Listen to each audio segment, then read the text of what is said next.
Sir Naresh గారు ఇక్కడ sir. ఎక్కడ సార్? సార్ చెప్పండి సార్. నేను వెంకట్ ఎన్టీవీ సార్. చెప్పండి. ఈ టీజర్ చూస్తుంటే మాత్రం మరొక నాందిలాగా మీరు ఒక బ్లాక్ బస్టర్ హిట్ కొడతారని అయితే అనిపిస్తుంది. థ్యాంక్ యూ అండి.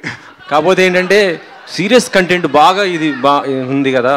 ఇప్పుడు పుష్ప రాబోతుంది, సేమ్ ఆ ఫ్లేవర్ నాకు అనిపిస్తుంది.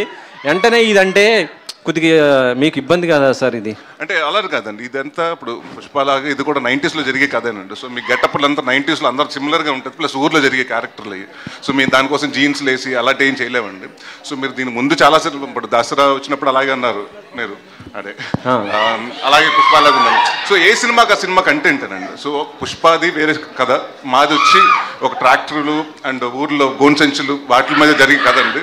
సో ఇది దీంట్లో మొత్తం యాక్షన్ ఉండదండి, దీంట్లో 3 ఫైట్లే ఉంటాయి. కానీ దీంట్లో more of an emotional script అండి ఇది. సో మీరు అనుకున్నట్టు ఇది ఫుల్ యాక్షన్ మాత్రమే కాకుండా చిన్న ఎమోషనల్, డెఫినెట్గా ఫీల్ అవుతారు, కొన్ని చోట్ల బాధపడుతుంటారు అన్ని. So it's mix of emotion అండి. It's not serious film, it's not an action film. అంటే నీ అంత మూర్ఖుడు ఉండడరా అని అన్నారు కదా, అంటే ఏంటి ఆ మూర్ఖత్వం ఎందుకు వచ్చింది ఆ క్యారెక్టర్కి? ఏంటి ప్రతి ఒక్కరి మనిషిలో ఉంటుందండి. అంటే మనం కూడా ఎక్కడో చోట ఏదో ఒకటి మన అమ్మ గురించి, అమ్మ చెప్పినప్పుడు లేకపోతే ఇంకో ఫ్రెండ్ చెప్పినప్పుడు ఆ మాట వినకపోవటం, తర్వాత మనం ఫీల్ అవ్వటం, ఆ రోజు నేను అలా చేసుండకపోతే, ఆ రోజు నేను అక్కడ జూబ్లీస్లో అమ్మకపోయి ఉంటే ఇవాళకి నాకు 40,000 కోట్లు ఉండేది ప్రాఫిట్ అనుకుంటాం కదా. తప్పులు ఎప్పుడో చేస్తుంటాం కదా అందరూ. అలా చిన్నప్పుడు అంటే మనం ఒక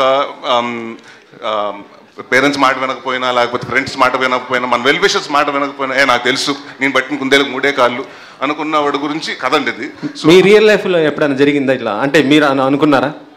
మీ రియల్ లైఫ్లో ఎప్పుడైనా ఇట్లా అనిపించిందా? అంటే డెఫినెట్గా ఉన్నాయండి, కొన్ని సందర్భాలు ఉన్నాయి. ఈ సినిమాలు ఎందుకు చేస్తున్న సందర్భాలు కూడా ఉన్నాయి. సో ఇప్పుడు ఏ సినిమా టైటిల్ అని అడగొద్దు ప్లీజ్.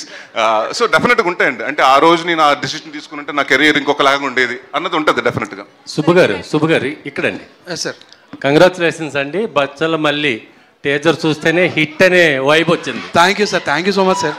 సార్ ఇది మూర్ఖుడు కాదన్నారు కదా? అవును సార్. తెలిసి చేసే మూర్ఖత్వం ఉంటుంది. అవును సార్. తెలియక చేసే మూర్ఖత్వం ఒకటి ఉంటుంది. అవును సార్. చెప్పినా వినని మూర్ఖుడు ఉంటాడు. Correct sir, correct. ఇది ఏ టైప్ ఆఫ్ మూర్ఖత్వం? కోపంలో చేస్తాం చూడండి సార్, కోపంతో మూర్ఖుడిగా మాట్లాడతాం చూడండి సార్, ఆ మూర్ఖత్వం సార్. ఒక ద్వేషంతో మూర్ఖంగా చేస్తాం చూడండి సార్, ఆ మూర్ఖత్వం సార్ ఇది. ఓకే, అంటే పల్లెటూరులో సార్ ఎక్కువ ఆడు మూర్ఖుడు రాడికి ఏం చెప్పినా వినడా అనే వింటూ ఉంటాం. Correct sir, correct sir. ఆ టైప్ ఆఫ్ మూర్ఖ, ఆ టైప్ ఆఫ్ ఊరికి ఒకడు ఉంటాడు చూడండి సార్, అందరూ ఒకటంటే ఆ రివర్స్ లో మాట్లాడుతుంటాడు చూడండి సార్, ఆ క్యారెక్టర్ సార్ ఇది. నరేష్ గారు చెప్పండి సార్. నరేష్ గారు టీజర్ చాలా బాగుంది. థ్యాంక్ యూ అండి. మీ లాంగ్వేజ్లో చెప్పాలంటే ఎందుకోసం చూడాలి, దేనికోసం చూడాలి, కొంచెం వివరంగా చెప్పండి.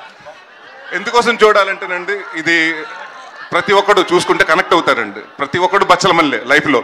ఎందుకంటే ఏదో ఒక మిస్టేక్లు చేసి సరిదిద్దుకోలేని మిస్టేక్ చేసి దాని తర్వాత అది చేస్తుంటే బాగుంటుందని ప్రతి ఒక్కడు చాలా రిపెండ్ అయి ఉంటాడండి. కానీ ఈ క్యారెక్టర్ అలా కాదు.